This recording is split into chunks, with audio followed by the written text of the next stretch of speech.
Ah, mas se for internet, é bastante tempo. Não, aqui eu tô. Passaporte, mas Vem pra cá, Sarita. Vem. Vem, vem. Zara. Vem pra cá. Vem. Eu uso uma.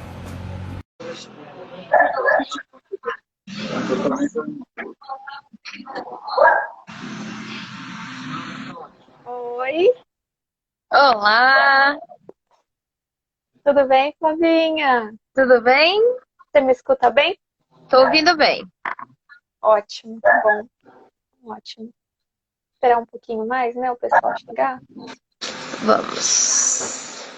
Tô tentando arrumar um enquadramento melhor aqui, que eu não tô na minha mesa hoje. Ah, e você tá na casa dos seus pais? Como é que tá? É, Passando essa pandemia. eu vim pro interior, aí eu não tô na minha casa. Entendi, ótimo. Ó, Mas deu então certo. vou começar, tá bom? Vamos começar então, né? Vamos. Aí o pessoal já vai chegando. Então, pessoal, vocês conhecem a Flavinha, né? Melhor que eu até. É juíza do trabalho, foi analista, foi procuradora do trabalho. E com certeza uma pessoa cheia de dicas pra gente, né? Cheia de histórias boas para contar, né? Desafios que enfrentou. E eu separei aí umas perguntas para fazer para ela. Então a primeira delas, né, é assim, né? Qual que é a sua base, né? Qual que é a sua história? Então conta aí pra gente. A gente sabe que seu pai é juiz, sua mãe é desembargadora, não é, Flavinha? Então conta aí pra gente, qual que é a sua base, né? Seus pais, sua família, sua história, só pra gente te conhecer um pouquinho melhor, por favor. Certo. Bom, primeiro eu quero agradecer o seu convite. A gente demorou um pouquinho pra fazer, mas deu certo.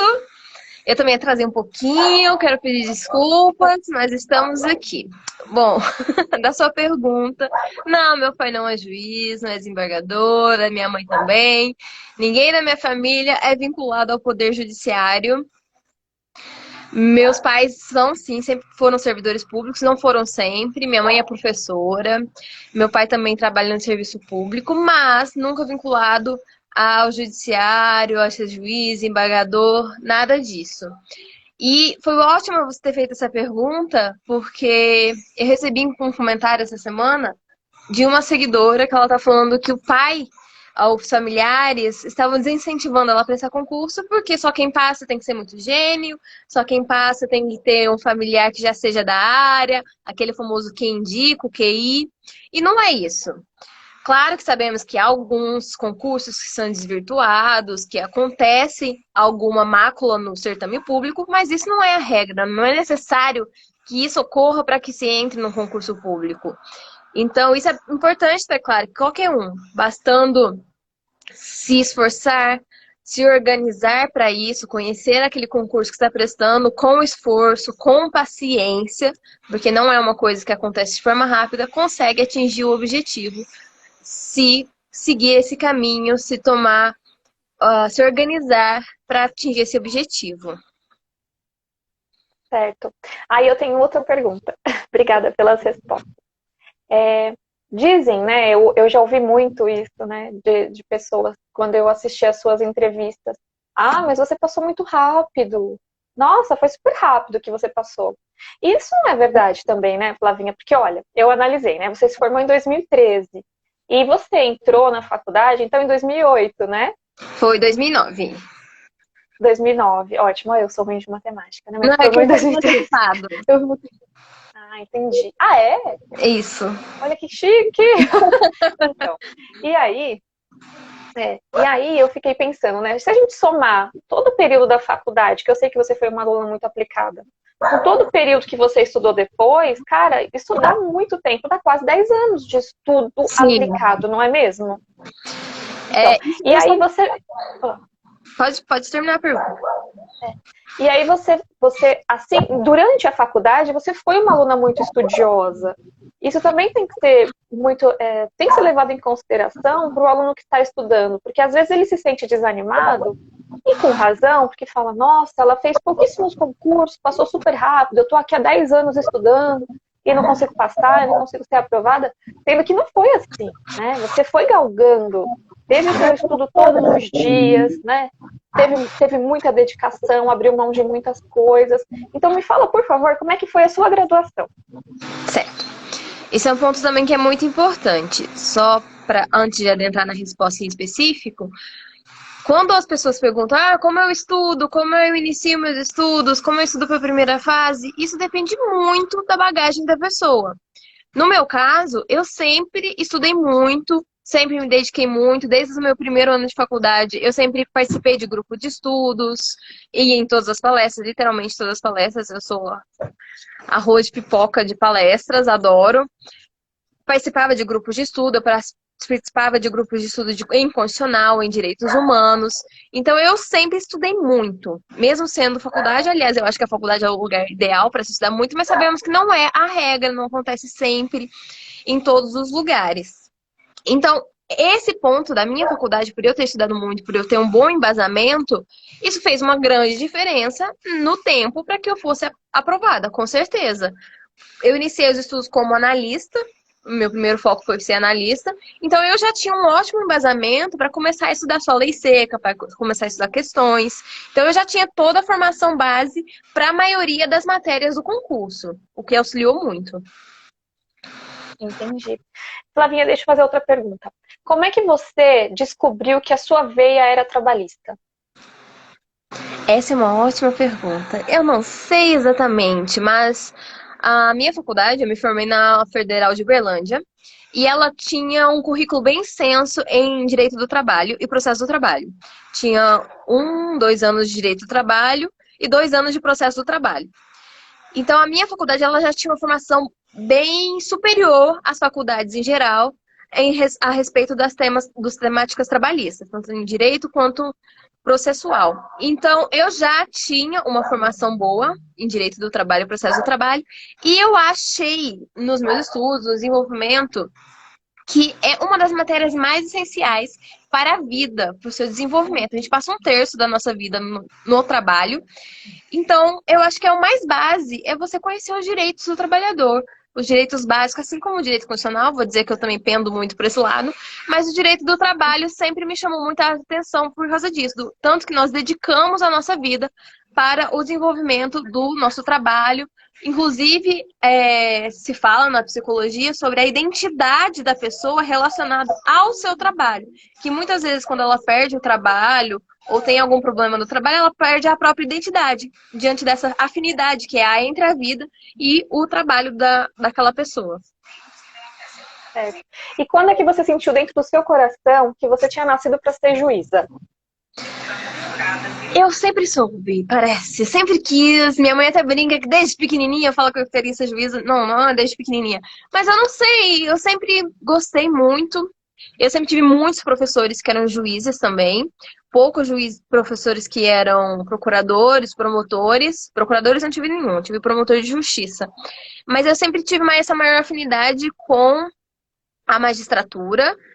Eu gosto muito dessa posição de se afastar do caso concreto, do conflito, para analisar os lados, analisar quais são as teses contraditórias para chegar a uma solução. Então, eu sempre gostei mais desse viés analítico a respeito do conflito que está ali na frente, o conflito que está sendo apresentado. Entendi. E aí você começou a estudar, então, estava lá na faculdade, começou a estudar para ser analista, certo? Não. Quem te incentivou a estudar para ser analista? Ah, não, então tá bom. Na verdade, eu estudava para o mestrado. Eu estava na faculdade, estudei para OAB, né? Esse foi no 4º ano eu já fiz a primeira prova que teve na OAB. Também a primeira preparação foi para a OAB. E em seguida eu queria prestar mestrado. Queria prestar mestrado em Constitucional e Direitos Humanos, que meu foco era na UFRJ. E no desenvolvimento dos meus estudos para a UFRJ, surgiu os concursos de trabalhista. Era na época que eu estava tendo vários concursos trabalhistas. Se não me engano, o primeiro que eu prestei foi o TRT-15, eu acho. Teve TRT-15, teve TRT Goiás, teve TRT do Rio de Janeiro, eu não prestei esse. Tudo junto na mesma época. Falei, vou prestar. Eu já estava estudando, não foi também na sorte, já estava estudando para o OAB, estudava para o mestrado e fui prestar a prova. E nisso eu acabei me desvirtuando, digamos, para os concursos de analista, que eu comecei a prestar vários, prestei 5, na verdade, e acabei sendo aprovado e deixando de lado o projeto do mestrado, por hora. Aí você passou para analista. Passei para analista, isso. Como é que foi? Como é que foi a sua colocação? Foi muito lá em cima? Como é que foi? Bom, então, eu prestei 5 provas para analista e as colocações são muito diversas. A primeira que eu prestei, se não me engano, eu não sei certo, porque eu não sou boa com guardar dados. Claro, é. Exato. Mas, se não me engano, o primeiro foi o TRT-15, que eu não tive...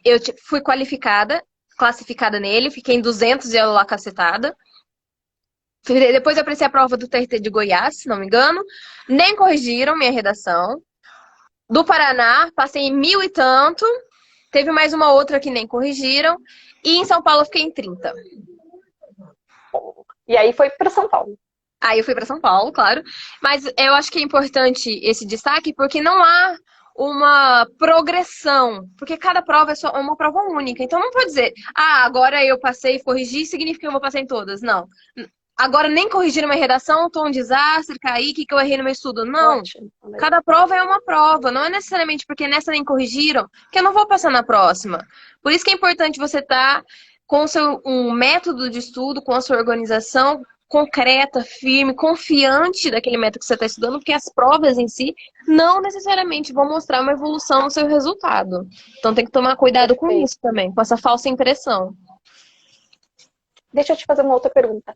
Quem te ensinou isso, Flavinha? De onde você tirava essa motivação para não cair, né, no desespero, na tristeza, na angústia?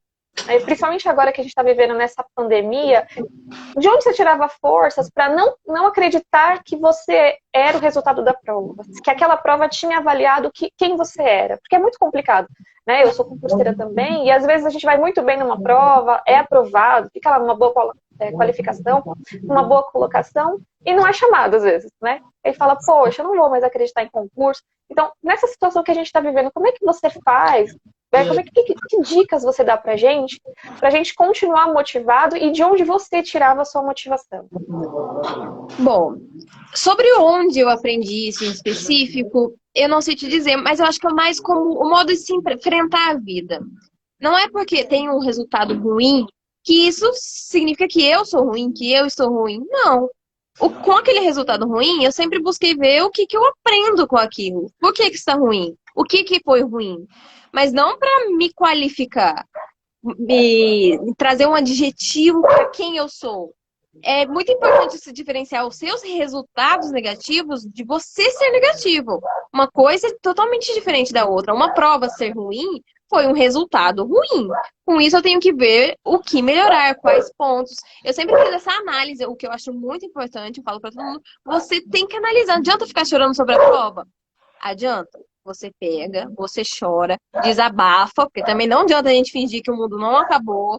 Você tem que sentir aquele sofrimento, que é um sofrimento real. A gente Faz fica... parte, é um luto. Mas você vai pegar a sua prova e vai analisar. Vai ver em que pontos vocês estavam ruins, em que pontos precisam melhorar. Por exemplo, na minha primeira prova de magistratura foi o TRT na segunda região. Eu não passei por um ponto, se não me engano. E o que eu observei analisando a minha prova é que eu não estava dando o devido valor a matérias acessórias. Em direito penal, em direito empresarial, eu tinha muitas dúvidas na hora de responder e eu não tinha um embasamento suficiente para responder com certeza e saber quais aspectos eu precisava melhorar.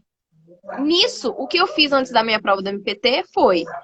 li uma doutrina de direito penal. Eu sei que a prova não é doutrinária. A prova não pergunta temas muito específicos em regra. Claro que uma pergunta ou outra se desvia. Mas, para mim, era necessário ter um embasamento doutrinário para compreender a lei seca. E isso você descobre como? Lendo, estudando, fazendo prova, fazendo questões. Não adianta. Eu só descobri minha dificuldade em direito penal, que eu precisava disso, fazendo provas, fazendo questões. Minha outra dificuldade era em direito empresarial. Direito empresarial é muito extensa a matéria, muitos pontos, e na prova de direito do trabalho cobra direito superficial. Cobra. Mas como eu vou saber qual ponto seria cobrado e só decorar, para mim não funciona. Eu não sou uma boa pessoa com decorebas, então eu sempre tive que compreender a matéria, compreender o instituto, para que eu conseguisse aprender a lei seca. Então eu sempre tive que desenvolver um pouco mais o aprofundamento dessas matérias acessórias, para que eu pudesse estudar as questões objetivas. Mas eu descobri isso fazendo simulados, fazendo provas. Eu ia falar sobre isso. A primeira questão, né? Fala um pouquinho pra gente como é que era o seu estudo Pomodoro, né? Esse método de estudos aí. Que dicas que você pode dar pra gente com relação a ele? Tá. O método de estudo Pomodoro, eu descobri porque eu sou bem ansiosa. Como eu sou bem ansiosa, eu não quero estar bunda na minha cadeira. Então eu tive que desenvolver métodos sempre a minha vida toda de como eu conseguisse prestar atenção em alguma coisa com a maior concentração possível para eu não me desviar. Uma das coisas que eu costumo fazer muito, que normalmente não é recomendável para quem é ansioso, é fazer duas coisas ao mesmo tempo. Por exemplo, ver aula e anotar. Já é duas coisas que você está fazendo. Você está usando a sua memória auditiva e a sua memória visual e também fazendo a descrição daquela matéria no caderno. Isso me ajuda muito com a concentração. Uma das coisas. Ou às vezes eu fazia alguma coisa nada a ver quando eu estava muito ansiosa. Eu, por exemplo, estava pintando, rabiscando, fazendo alguma anotação para que eu desviasse o foco daquela minha ansiedade e prestasse atenção. Mas nada que usasse muito a cognição. Tinha que ser algo básico para que eu pudesse manter minha concentração quando eu estava muito ansiosa. Porque a minha vontade era sair dali. E eu tinha estipulado um tempo. E com o tempo eu percebi que se eu fizesse fluxos de estudo, eu conseguia me manter por mais tempo, com menor ansiedade e com maior concentração. Então, se eu soubesse que em 40 minutos ia acabar meu tempo, eu me dedicava mais. Como se fossem tiros de estudo, digamos. Então, em 40 minutos, daqui 40 minutos eu vou levantar, eu bebo minha água, às vezes como chocolate, faço um chá e depois volto para um novo fluxo de estudos. E com o tempo você vai vendo que você vai aumentando o seu tempo de estudo. Então, às vezes, se eu estivesse muito ansiosa, eu punha 20 minutos. 20 minutos, ok, é pouco. Lia 2 páginas, lia, mas deu 20 minutos. 20 minutos concentrados, 20 minutos sem levantar da cadeira. No outro dia, eu pus 40 minutos. Eu cheguei a pôr 2 horas direto de estudo. É bem mais raro, até hoje é bem raro eu pôr 2 horas. Mas, às vezes, eu cheguei a pôr 2 horas, principalmente na prova oral, que eram muitos conteúdos, e eu cheguei a pôr várias vezes 2 horas de estudo. É mais raro, era. Mas era possível com esse condicionamento, com esse treinamento cotidiano. E muitas vezes as pessoas falam, eu não tenho tempo para estudar. Óbvio, nossa organização a vida é uma confusão. E até você organizar toda a sua vida, a vida das outras pessoas que convivem com você, às vezes é difícil. Mas por meia hora de estudo. Meia hora eu tenho certeza que as pessoas perdem no Instagram. Então põe meia hora de estudo. Meia hora, você vai ler um pouquinho? Vai. Vai ler o quê? 10 páginas, 15 páginas, às vezes nem isso, dependendo da matéria. E isso também faz diferença. Se a matéria for muito difícil, às vezes você lê 2 páginas em 1 hora, praticamente. Dá mais a dificuldade de concentração. Porque às vezes a matéria é ótima, você adora, e em 1 hora você está lendo quase um livro inteiro. Tudo depende da sua absorção, do seu conhecimento prévio. Isso também não dá para sair contando. A quantidade que eu punha os pomodoros que eu punha, o pomodoro clássico é de 25 minutos, né? Mas eu punho, pra mim, o mais adequado eu achei que era 30, 40 minutos, era o que eu costumo pôr. E nesse período, eu não punha pra contar o tempo, não é? Hoje eu estudei 5 horas, hoje eu estudei 4 horas. Não, eu punha pra fazer minhas etapas de estudo, meus ciclos de estudo. Esse era o objetivo, não a contagem do tempo, mas a concentração naquele período estipulado. Certo. Outra pergunta. A gente está sem edital, né? Então agora não tem edital. Como é que você encarava épocas assim, na sua época de preparação, para focar nos concursos que você almejava? Então, eu gostava muito mais de estudar sem edital. Porque estudar sem edital, eu leio um livro inteiro, eu posso ficar um dia inteiro só em direito do trabalho, no outro dia eu punha direito penal. Eu tinha minha organização. Por exemplo, nas segundas-feiras, acho que na quarta era processo do trabalho e direito penal. Então eu ficava o dia inteiro no processo penal e no final do dia eu lia direito penal. Dia inteiro no processo do trabalho e no final do direito penal. Porque eu não tinha um edital, então era mais fácil a administração do tempo. Mas o importante ainda sim é ter uma organização, um cronograma maior, por causa da ausência de edital, mas ter uma organização, senão você vai acabar se perdendo totalmente. Você dá só direito do trabalho, aí não dá. Tem que ter uma organização, tem que ter um cronograma para estudar todas as matérias. Mas tem uma maior elasticidade quando não tem edital, o que é muito bom. Então você pode se aprofundar em alguns temas. Por exemplo, um dos temas que eu deixei para me estudar quando não tinha um edital era ler o livro do Sebastião sobre acidente de trabalho. que eu pude me ótimo. aprofundar muito. Então foi ótimo. Me aprofundar em sentenças, então ler livros sobre sentenças, ler teorias, fazer pesquisas, isso tudo dá para fazer sem edital. Não dá para fazer quando o edital está aberto. Então, e essa é a questão, né? Oi, Simone, querida, e a Natália tá aqui também, esqueci de falar oi pra ela. Vamos falar oi pro povo. Deixa eu pegar aqui, ó. Beijo pra minha irmã Priscila, que tá aqui. Beijo pro Caio. Beijo pra Trabalhista Baiana, que é uma querida. Beijo pra Simone, que é maravilhosa também. Vamos lá, ó. Beijo pro Du. Deixa eu ver quem mais que eu conheço aqui. Olha, até o Douglas tá aqui também. A Átila. A Isa, querida, tá aqui também. Beijo pra todos. Olha, a gente tá sem edital, vocês passaram aí, né? Douglas passou, você passou. Mas a gente não passou, né? Eu não fiz a prova nem unificado, nem essa última do MPT. A outra do MPT eu estava grávida, eu nem sabia. E eu tava morrendo de sono. Eu fui fazer a prova e eu li aquilo, Flavinha. Eu acho que eu não contei isso pra ninguém. Eu li aquela prova do MPT, não esse exame, o outro que eu fiz, né? Que você fez, que você passou. E aí eu falei, gente, eu sei isso, né? Porque a gente dava aula no Ativa, né? Eu ensinei isso. Eu não tô entendendo isso. Então eu fiquei super confusa na hora da prova. A minha cabeça, eu nem sabia que estava grávida. E a minha cabeça tava ali viajando, sabe? Eu não conseguia me concentrar com nada. Então, gente, tenham piedade das grávidas. Porque quando a pessoa tá grávida, é tudo muito diferente. Era um sono, assim, era uma coisa incrível. E eu falava, mas eu tô tão estressada. Que sono é esse, né? Eu não sabia. Tava lá grávida. E aí, quando tem criança, é pior ainda. Mas eu lembro disso. Eu lembro que eu fui fazendo a prova, assim, e eu corrigi a prova. Eu acho que eu acertei 41 questões. Eu falei, nem sei como. Nem sei como, porque pra eu você não tava ver, ali. mesmo sem estar concentrado, ainda tinha o conhecimento ali. Ele não se perde. E assim, as muitas e muitas vezes que eu levantei para ir ao banheiro, que eu não conseguia ficar sentada. E olha, porque também a gente fica nessa questão de concurso, a gente não se liga em muita coisa, né? Então, assim, nossa, nem várias coisas. Menstruação atrasada, imagina, nem lembrava que tinha menstruação, nem lembrava que era mulher ali naquele momento. Estresse então, também afeta. Tava, menina. Então não dava nem pra... Mas eu lembro que assim, né? Fiz a prova e depois, quando eu saí da prova e falei até pro meu marido, né? Na época a gente era namorado. Eu falei, Márcio, eu tô estranha. Vou comprar o exame de gravidez. Ele, imagina. Aí fui fazer, menina. Não passei na prova, mas foi positivo o resultado de gravidez. Mas aí parei, né? Positivo. E o Léo é lindo. Oi, Josi, tudo bem? Mas aí parei. Ele é super engraçado. Ele não fala, né? Ele já tem 2 anos e 2 meses, ele não fala. Isso é uma questão que assim, deixa a gente preocupado e tal. Mas ele é tão engraçado, ele é tão amoroso, ele é tão divertido. Mamãe, ele fala. Papai não, mamãe ele fala. Papai ele chama de Uauai.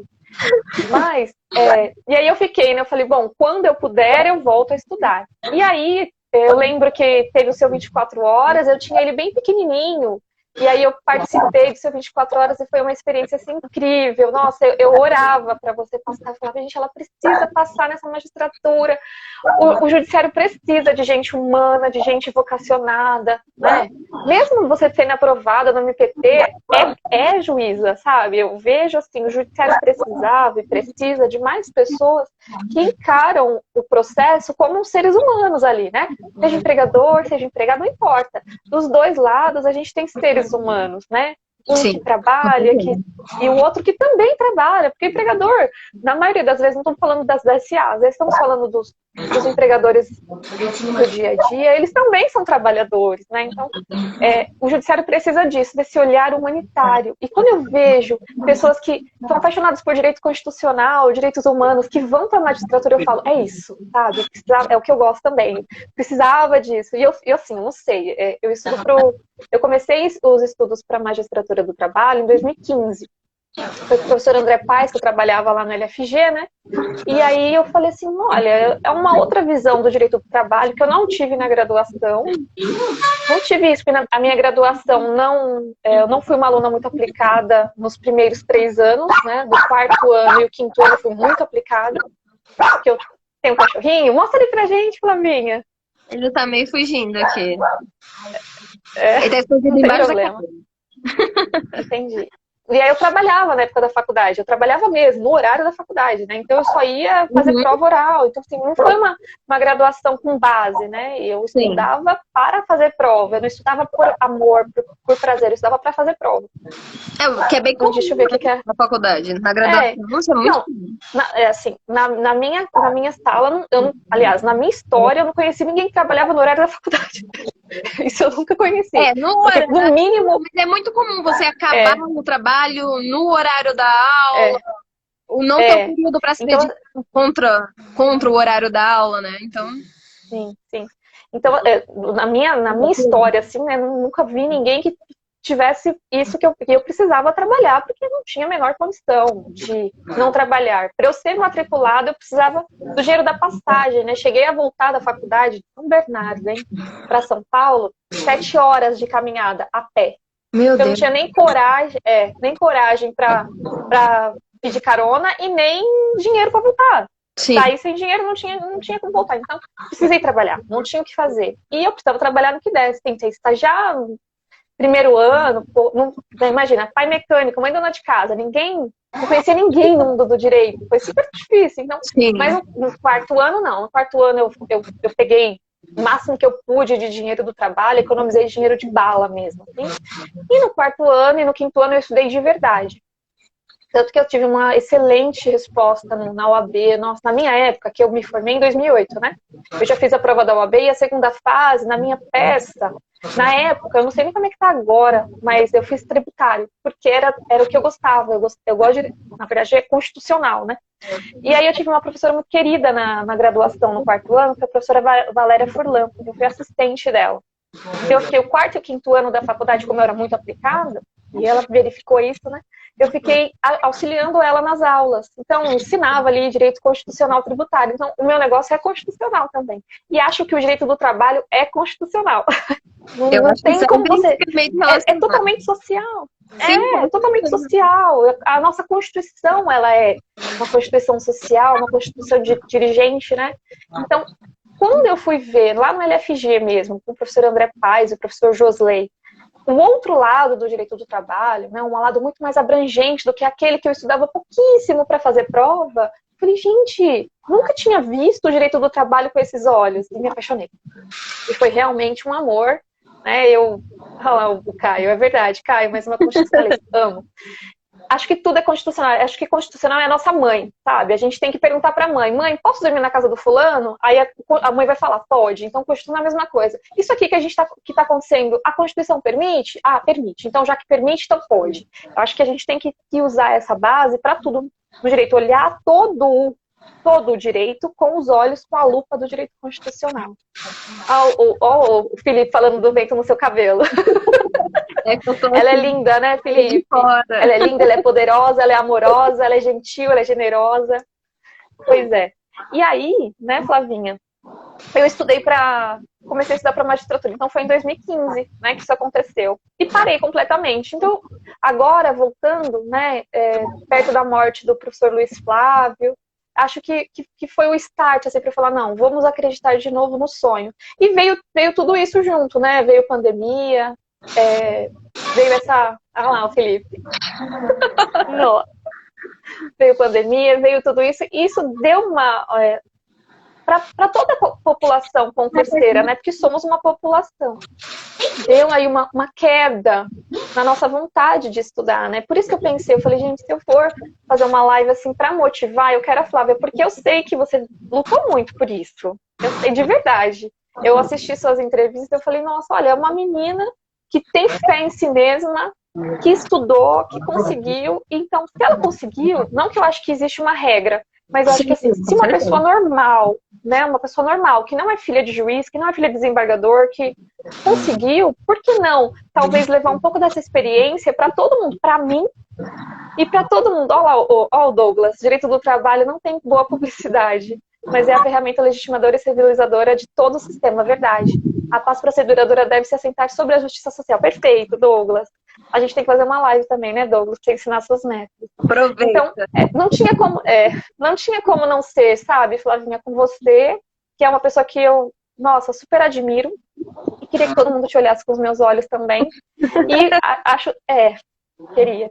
E acho que seria legal você contar um pouquinho da sua história. Eu queria que você contasse a história de que mandaram você ler a CLT inteira. Se você indica isso ou não indica. Conta, Tá. por favor.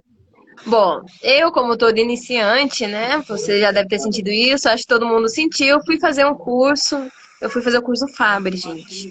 Cheguei lá, Fabri já é assustador, num bom sentido, porque tem um conhecimento ilimitado. Eu acho que é uma das pessoas que eu mais admiro e que mais tem um conhecimento humano e diferenciado em direito do trabalho, como o professor Luiz Fabri. E chegando no curso, já estava lá me aproveitando daqueles conhecimentos e nisso eu estava ouvindo a Juliana Beraldo falar, que na época eu não conhecia a Ju, mas também foi da minha época, do meu concurso do Ministério Público do Trabalho. A Juliana Beraldo também é um expoente, uma gênia, um cérebro, uma humanidade. E eu vendo aqueles dois, me sentindo, gente, nunca vou passar, nunca vou chegar naquele ponto, nunca vou ter esse conhecimento na minha vida. Se eu preciso saber tudo isso, socorro, mas vamos preparar para 10 anos de estudo. Estava lá mentalizando isso quando teve um intervalo. E no intervalo a pessoa faz algum comentário sobre algum dispositivo e eu falo, nossa, acho que eu nunca reparei esse dispositivo. Aí lá, você nunca leu a CLT inteira, não? Eu falei, uai, eu nunca li a CLT inteira, não, né? Ela é meio difícil de ser lida do artigo 1º até o último artigo, né? De capa a capa. Porque ela tem alguns dispositivos que estão meio desatualizados. Se aplica mais. Então, eu nunca li ela inteira, não. Eu confesso que eu tenho dificuldade de pegar a CLT de ler do primeiro artigo até o último. Aí ela já falou que eu não ia passar no concurso, que como que alguém quer ser juiz sem ter lido a CLT inteira. Óbvio que depois disso eu peguei e li a CLT inteira. Mas continuo pensando que eu achava antes. Ler a CLT inteira não dá certo, gente. Não dá certo. É contraproducente, não é, Flavinha? Exato, até ler a Constituição inteira. Não dá. Se você não conhece os capítulos, não conhece a teoria, por que você vai ler uma lei seca, qualquer que seja, de ponta a ponta? Não, eu, particularmente, não tenho a capacidade de compreender uma lei de ponta a ponta sem ter um embasamento para compreendê-la. Não acho que é o melhor método, pelo menos a minha visão, ler uma lei seca descontextualizada da sua formação, da sua história, dos seus institutos. Então, para mim, quando alguém fala, você não lê a CLT de ponta a ponta, você não vai passar? Eu não concordo com essa afirmação. Então, eu li a CLT inteira, assim, de ponta a ponta, né? Porque já que eu queria serviço do trabalho. Mas eu não acho recomendável se você não tiver um embasamento para lê-la de ponta a ponta. Aliás, eu ainda acho que esse embasamento, ela não é tão boa assim para ler de ponta a ponta. Eu acho que a gente tem que resolver. Não tem o que fazer, né? A gente tem que resolver muitas questões. Muitas. Então, imagina.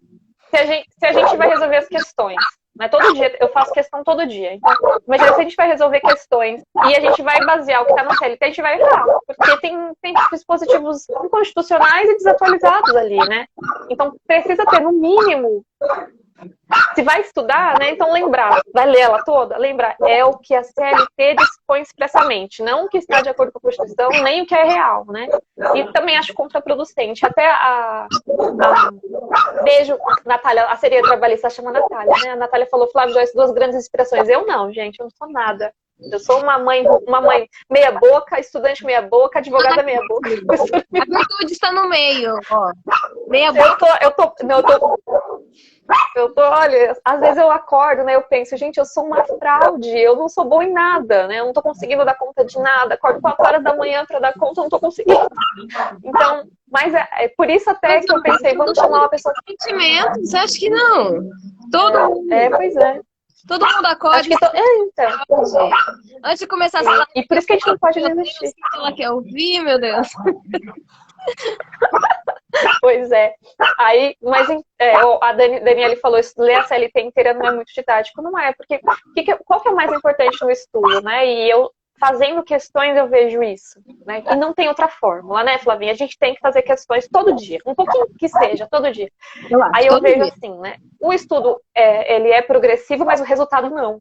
Né? Isso, embora o estudo seja progressivo, nem sempre o resultado vai refletir aquilo que você realmente sabe, né? Às vezes a prova foi feita com coisas que você não estudou aprofundadamente e às vezes você faz uma outra prova e fala, caramba, eu sei tudo isso aqui, 90% da prova eu sabia, né? E acontece Fora mesmo. que tem vários E fatores que influenciam.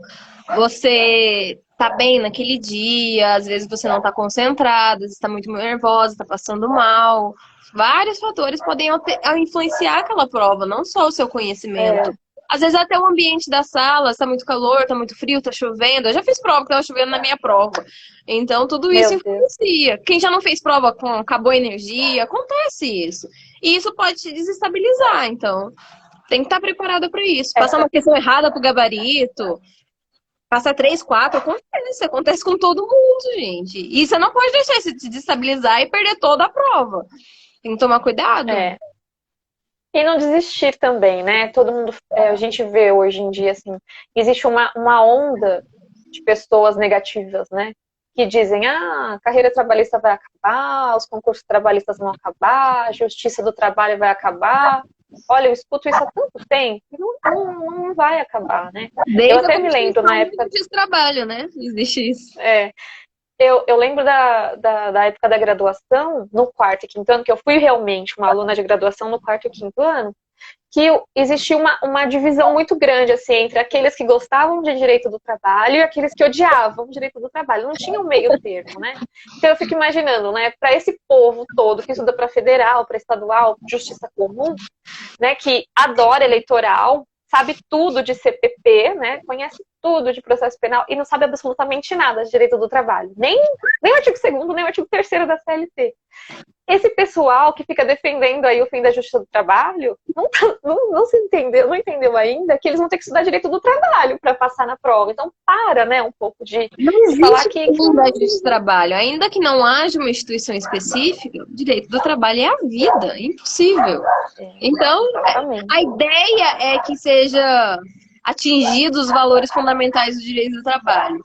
Mas, para mim, isso é só uma utopia.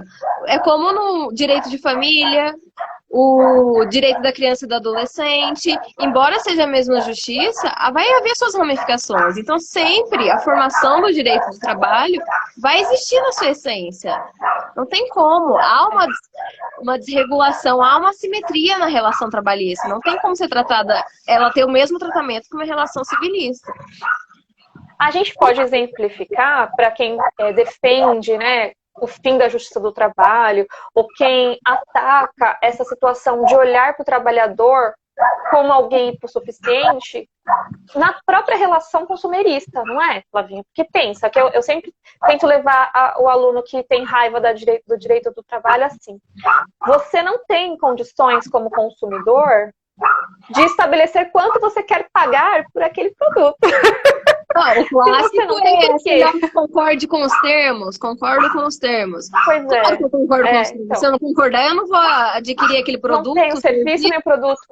Nem o serviço nem o produto. Então imagina, quando a gente contrata ali internet, né? A gente contrata um plano de 120 megas, por exemplo. Não é entregue esse produto pra gente. A gente paga por ele, mas esse produto nunca é entregue. Pelo menos a previsão para isso. Pelo menos para quem é da periferia, né, como eu, a gente sabe que esse produto não é entregue. No centro pode ser, na Paulista pode ser, mas onde não é centro e Paulista, não é entregue. Então, a gente sabe que existe uma relação de desigualdade. Aí a gente pergunta pro aluno que odeia direito do trabalho, é justo, né? A pessoa pagar por 120, receber 30, eles estão em pé de igualdade? Não deveria haver uma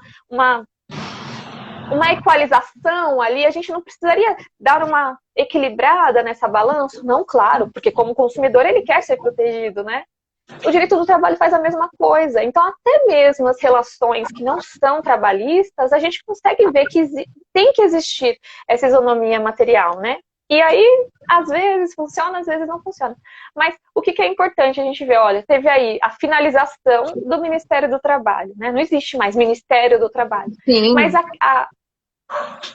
Não vamos nem falar disso que ninguém merece, mas embora não exista o Ministério do Trabalho, que é nitidamente o enfraquecimento da nossa justiça mesmo do trabalho, a atuação dele não deixa de acontecer, né? Os princípios que norteiam a atuação também não, né?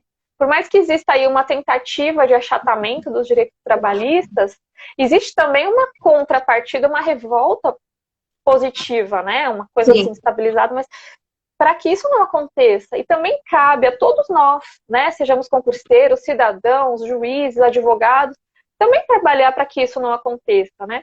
E você, como membro do Poder Judiciário, vamos falar agora da sua carreira de magistrada, né? Já está aí há mais de um ano como juíza. O que você mais gosta dessa carreira?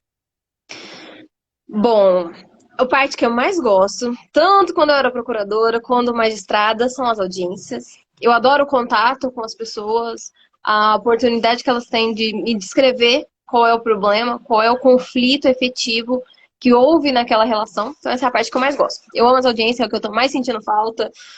Eu tenho até um certo pé atrás com as audiências de videoconferência, por isso, porque eu acho que eu sinto falta desse contato. Então, eu gosto muito dessa parte. Então, é o que eu mais amo, essa relação pessoal que é proporcionada pela magistratura e também era proporcionada pelo Ministério Público do Trabalho. Certo.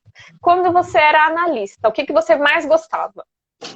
Como analista, bom, eu não fiquei muito tempo na secretaria, fiquei pouco tempo. Um tempo que eu fiquei, eu ficava muito no balcão. Eu gosto muito de atender as pessoas.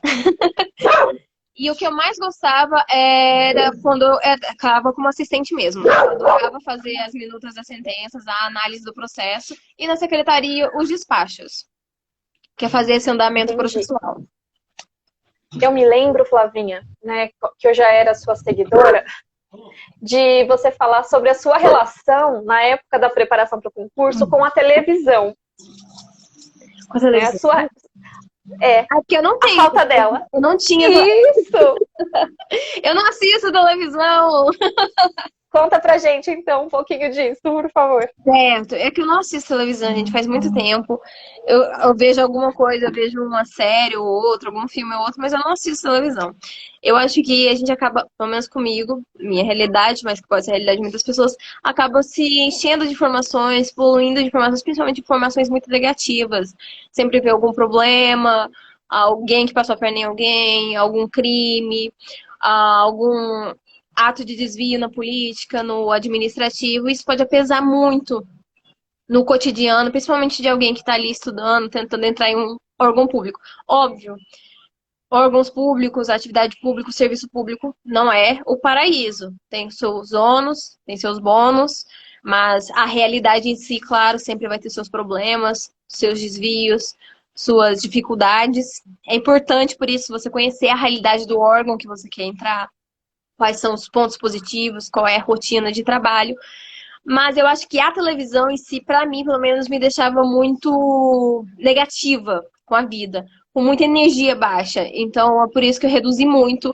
E eu não sei, eu fiquei 1 ano, 2 anos sem televisão também, sem sentir falta alguma. Então, eu fiquei acostumada já a não assistir TV. Outra pergunta. É inevitável? Olha, eu cheia de perguntas. É uma live entrevista, né? Até falei pro meu marido falou, mas amor, o que você vai perguntar pra ela? Eu falei, vou perguntar como é que eu faço pra passar, amor. Aí ele, tá. Eu falei, mas nisso eu vou... E como ela vai ensinar todo mundo pra passar. Por quê? Porque não é só passar na prova, passar por esse período, né? A gente tá num período, assim, de muita angústia. Eu também sou uma pessoa bastante ansiosa, super. E assim, uma notícia de alguém doente já me abala emocionalmente. Exatamente. Eu fico, aquilo é meu. Se ele tá mal, eu também fico mal. Se ele não tá bem, eu também não tô bem. Então, eu tem que tomar absorvo. cuidado com as informações que você recebe. Então, por ser ansiosa também, eu falei, gente, a Flávia, eu sou tão parecida com ela nos defeitos. Que eu preciso conhecer as qualidades para quem sabe, né? Quem sabe eu também absorvo um pouquinho dessas qualidades. E o seu foco é extremamente admirável, Flávia, porque imagina, eu fico pensando, né? Eu sei que nessa caminhada teve uma ruptura de relacionamento e isso não tem como não abalar, né? Não tem, pra gente que é ansiosa, não tem como abalar. E é muito interessante ver que você usou isso a seu favor, porque eu não conseguiria, eu ficaria um tempo, né? Eu não sei como é que você conseguiu se agarrar aos estudos e falar, não vou deixar isso me abalar, eu vou estudar, eu vou conseguir, Me conta, como é que você conseguiu isso? Certo. Primeiro, porque meu foco era passar. Então, já ninguém me abala meus objetivos. Então, mas eu sempre fui assim. Tudo que eu quero na vida, eu sempre não deixei ninguém desviar daquele meu objetivo. Lógico que eu escuto sempre os posicionamentos contrários para fazer aquele sopesamento, mas só vou ficar com aquilo que me acrescenta. Que é até uma daquelas histórias populares que se escuta, né? Que se alguém te traz um presente e você não fica com o presente, aquilo não fica com você, né? Então, aquilo que eu quero aceitar, eu guardo pra mim. Aquilo que eu não quero, eu deixo com a pessoa. Então, se eu acho que a crítica não é construtiva, eu deixo com aquela pessoa e não levo pra minha vida. Então, nesses momentos em que passei por uma crise, se passa por crises, eu acho que primeiro é isso, manter o seu objetivo, manter seu foco, manter o seu cronograma, sua organização. Porque, lógico, tem dia que a gente não quer levantar da cama, tem dia que não estamos nem um pouco afim de fazer os nossos afazeres. Mas com o planejamento, você consegue manter aquele estudo. Nem sempre perfeito, nem sempre você cumpre total. E é importante você ter consciência que nem sempre vai ser perfeito. Mas saber que fazer um pouquinho já é melhor do que nada, né? Quem dá um passo à frente já está na frente de muitas pessoas, mesmo que seja um único passo.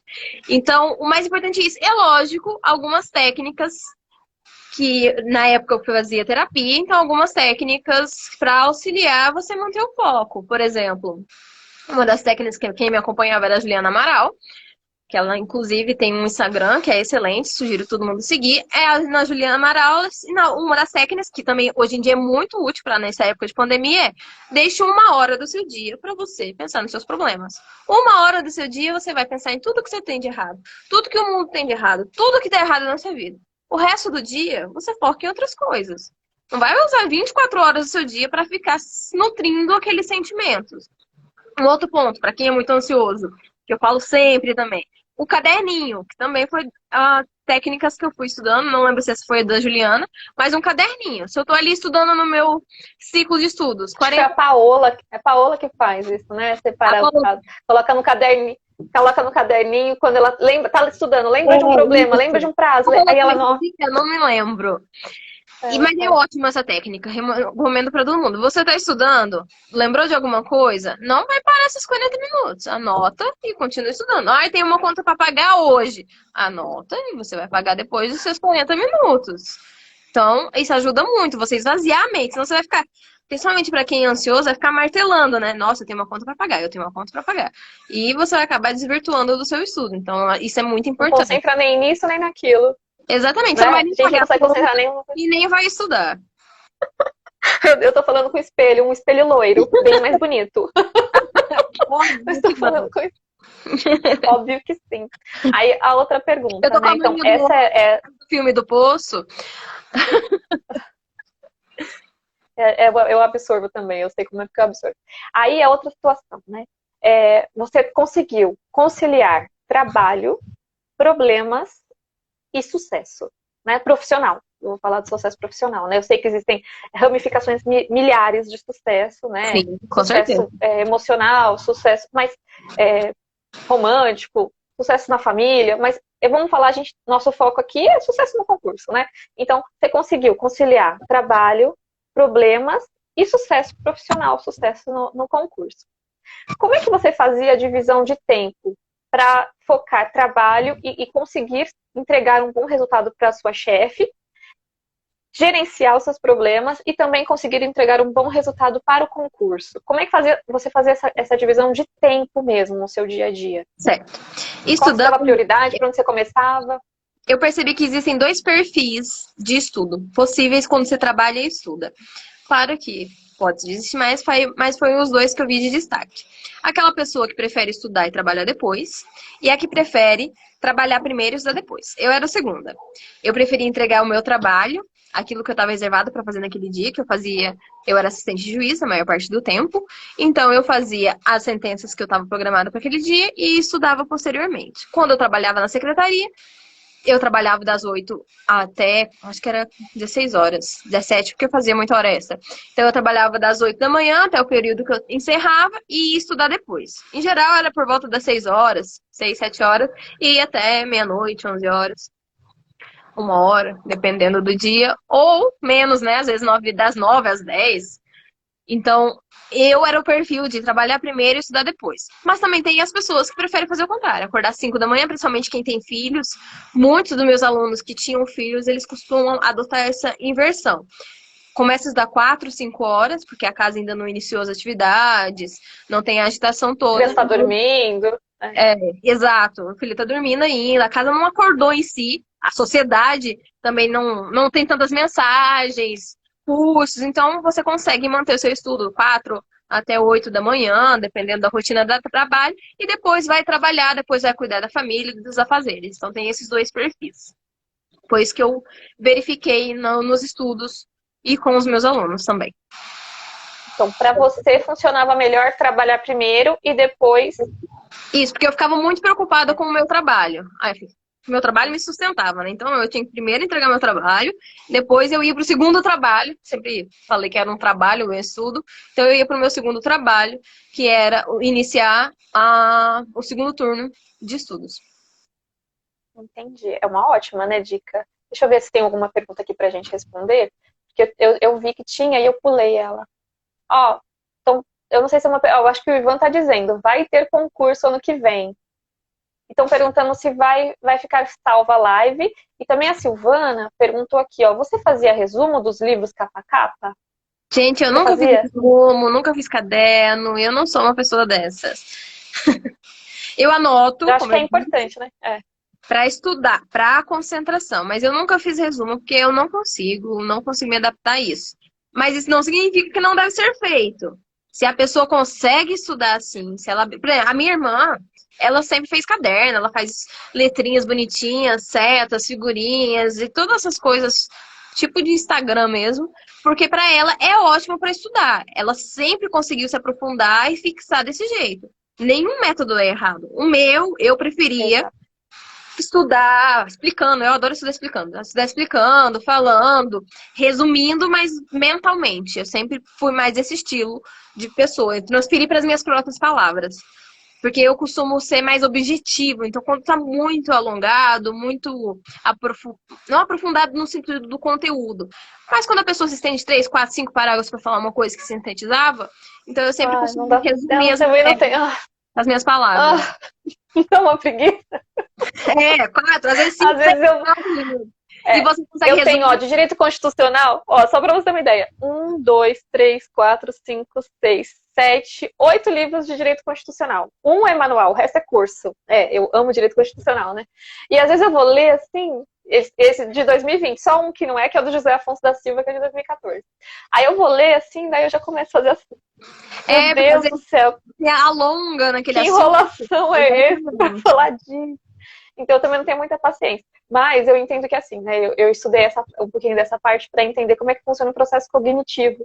Então tem gente que é muito visual. Então, ele leu, ele não esquece mais.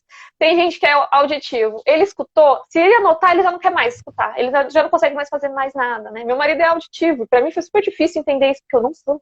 Eu sou muito escutar, ele não anota. Visual. Então eu consegui me lembrar onde está na página, o número da página, a luz que estava. A voz do professor. A voz do professor, a musiquinha. Música, então, meu Deus, eu decoro tudo. Fez musiquinha, eu vou decorar aquela música pro resto da minha vida. Vai ficar lá, na minha cabeça, tocando. Então, eu ouvia muito Maza cantando musiquinha. Mas é ótimo, ele é ótimo. E ele é um querido. E aí, o que eu penso, né? Eu falo, gente, cada um tem um jeito, né? Já me perguntaram, professor, eu acho tão bonitinho os seus mapinhas. Só funciona pra mim. E se eu fizer? Nossa, mapa que eu faço pra mim é um desastre. Eu não consigo entender por que as pessoas fazem setas. Eu preciso de frases inteiras, raciocínios cada pessoa é de um jeito. Aí o que acontece? Porque muitas vezes o mapa mental que você lê, a pessoa que fez, para ela faz super sentido, mas porque foi ela que produziu, o filho é dela, né? O meu mapa só funciona o meu. O mapa de ninguém funciona para mim. Quando eu leio o mapa de alguém, eu falo, então, pra mim só funciona o meu também. Grifado. Você já leu o livro grifado? Pra mim não serve. Exato. Você vai ler um livro grifado de alguém e você fala, por que a pessoa grifou isso?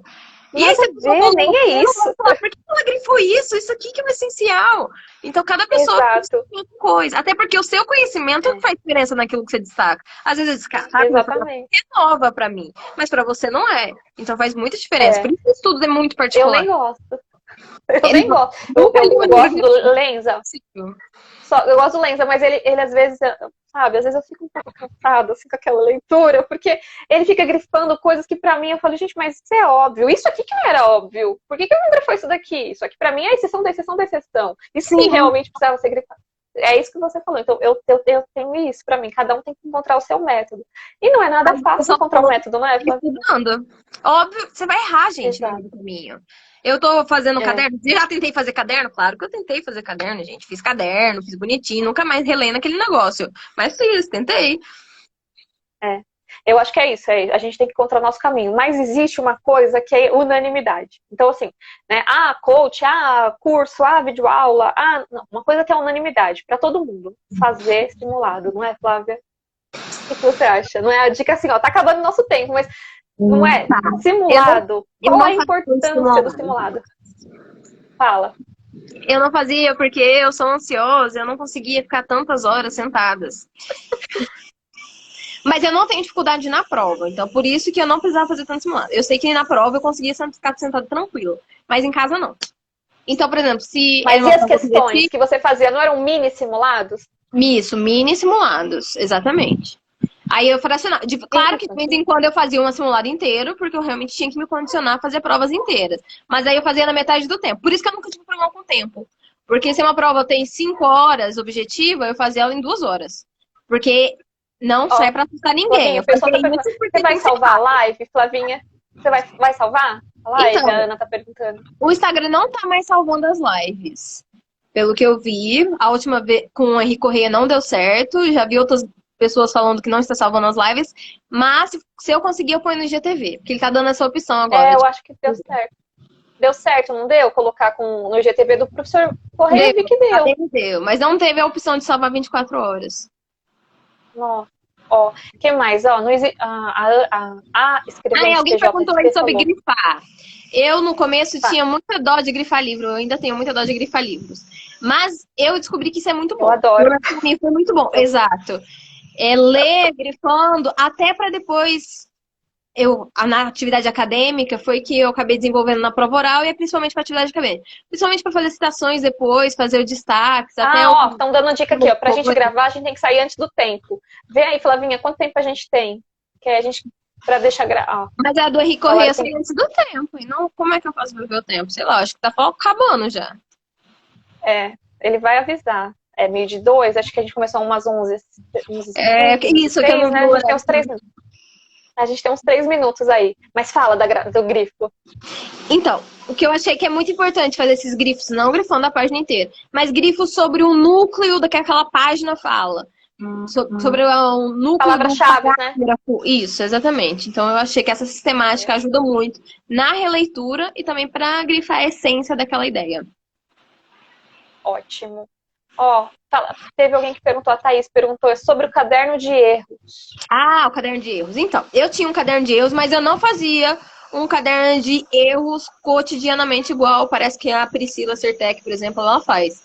O caderno de erros que eu fazia era só quando eu via muitas repetições, eu errava muito um tema, por exemplo, então eu via que era rotineiro, ou é um tema rotineiro em provas. Os dois aspectos. Tanto uma questão que eu errasse muito, quanto uma questão que aparecia muito em provas e era mais decoreba, sabe, aquele perfil mais objetivo, aí eu colocava no meu caderno... Artigo 21 da Constituição, artigo 22 da Constituição, gente, aquilo ali, aquele inciso primeiro do 22. Prescrição de direito civil, era clássico, sempre estava lá no meu caderno de revisão de véspera. 205, 206 códigos, tem que decorar, não tem que fazer, tem que decorar, tem coisa que tem que decorar. Questões você fizer, aquele tema vai ser muito difícil de guardar, sobre todos os incisos, então eu colocava no meu caderninho para ler antes da prova. Alguma súmula ou outra mais específica que sempre caía para dar aquela revisada antes da prova. Então eram esses temas que eu colocava no meu caderno de véspera. Ótimo. Então a gente ia chamar ele de caderno de véspera. A Thaís mandou um obrigada, lindas. Obrigada a vocês, gente. A gente tá acabando o tempo, acho que é melhor a gente encerrar, né? Tá.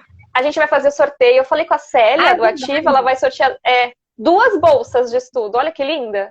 Ai, Célia, já deixa eu pedir desculpas pra Célia, que eu acho que eu tô devendo responder as mensagens dela. Perdão.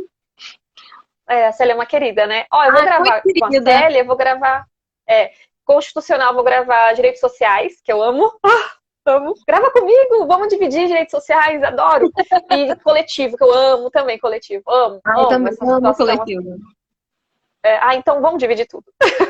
E aí Pronto. eu falei, Célia, o que a gente consegue?